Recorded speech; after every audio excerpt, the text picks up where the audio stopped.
All right, hello. It is a little afternoon on the 16th of October, 2023.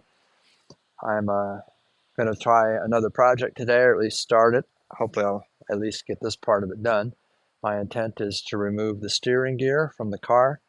So that involves raising the front end, getting that left front tire off, putting jack stands underneath, and I got wheel chocks at the back. So got to keep it safe. Um, I'm going to have to remove the pitman arm from the steering gear, and there's 3 bolts that hold the steering gear to the frame of the car, which I will take off, and disconnecting the lines and also disconnecting the drag link. No, that's not what they call it. The that flex coupling between the steering gear and the steering column. Rag joint, that's what it's commonly called, a rag joint. So after all that, it should come out fairly easily. I think the hardest part is disconnecting the pitman arm from the steering gear. I'll have to go to the auto parts store and rent a puller for that. So update later. All right, so now the front wheel is removed. It's up on jacks, and I'm reminded that I probably would have been smarter to work from the top side first before I lifted it up further off the ground. But maybe it won't really matter because the power steering lines are already disconnected. I think both of them are. Yeah, because this is a... So I may not have to worry too much about disconnecting the lines from the top. We'll see how it works when I start breaking the thing loose. I was also reminded when I got the wheel off that I will have to remove the splash shield to get to the third mounting bolt because only 2 are exposed. The third one is hidden behind the splash shield. So that's the next thing I'm going to take off is the splash shield. And I may disconnect the pitman arm from the center link right here instead of worrying about getting a puller right now. And that way I can just leave the pitman arm attached to the steering gear and take it off later.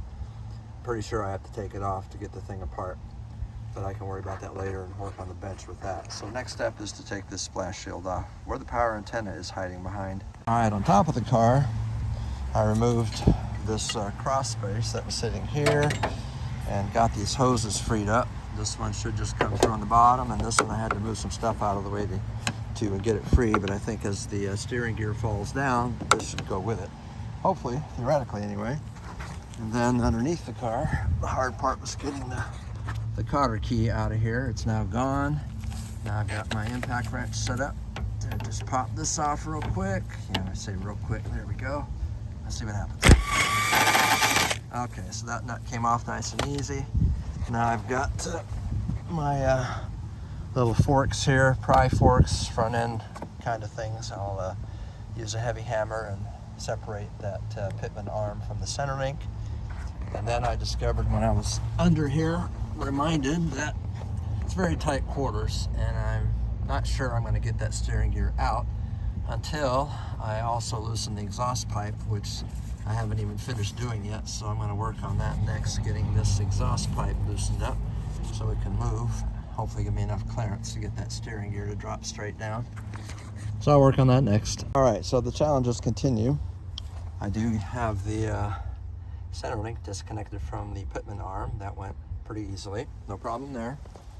But then when I grasped hold of the exhaust pipe, trying to wiggle it loose from the exhaust manifold, she is not moving at all, and I don't want to damage it by banging on it with a sledgehammer or something. So what I'm going to try next. All right, thank God for low rust cars, because the bolt that was under here, or bolts that held that flange together, was relatively rust free, so they came loose easily. I've worked on these cars in the past where it was impossible to break that loose and you'd have to cut them off or whatever. You can see the pipe laying on the ground. As soon as it was free, I grabbed it and just started wiggling it, and it came right loose from the exhaust manifold. So if I can, I'm just going to remove the whole pipe and just keep it out of the way. The resonators and mufflers need to be replaced anyway. But anyway, so far so good. All right, I had to go borrow a 12.7/16 socket from my mechanic because they're apparently not a very common size anymore. 3-part stores do not carry them.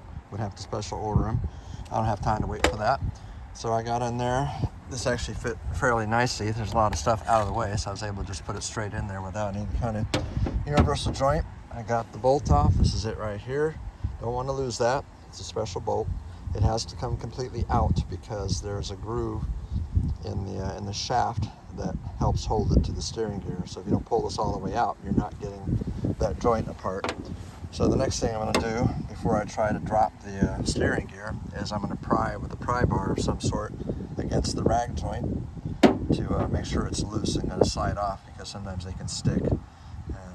That'll be the second to the last step. Then after that, I'll be back under the wheel well to take those 3 bolts off, and it should just fall right out. All right, I was able to move the rag joint a little bit on the spline of the steering gear, so I know it's loose. I can't get it completely off without, pulling the gear out. So I know it's loose and will come out when I drop the steering gear. And I discovered, or was reminded, that there are other obstacles in the way besides the exhaust pipe, which is not really in the way anymore. There's the shift linkage, which is right here, and I've disconnected it. And you can see my hand on it right here. That's also in the way, so I'm going to pull that out of the way. I have to disconnect the rods and whatnot to get it completely out. I got scared though. I scared myself because when I was manipulating that, the transmission came out of park.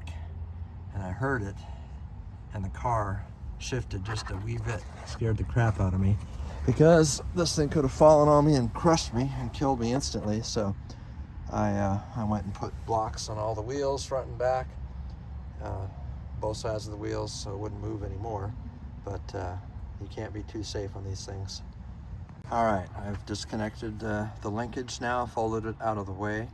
So there should be just about a clear path for that steering gear to fall down now.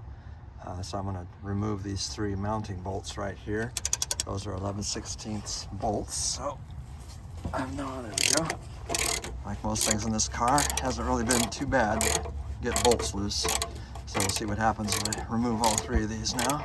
All right, before I forget to do this, the bolts are not all the same size, so I've laid them out in the way they came out of the holes in the frame here. As soon as I got the last bolt out, it dropped a bit, the steering gear, so I'm hoping it'll come out the rest of the way fairly easily. But that bolt is longer. Yeah, the 2 bolts that go on the left are longer than the one that goes on the right, so I'm just documenting that for myself. All right, I was able to separate the steering gear from the flex joint, or the flex coupling, or rag joint, so now it's just kind of sitting here. Probably not held up by much, so I'm just going to carefully kind of grab it and hopefully guide it so that it just kind of falls out onto the ground. So let's see what happens here.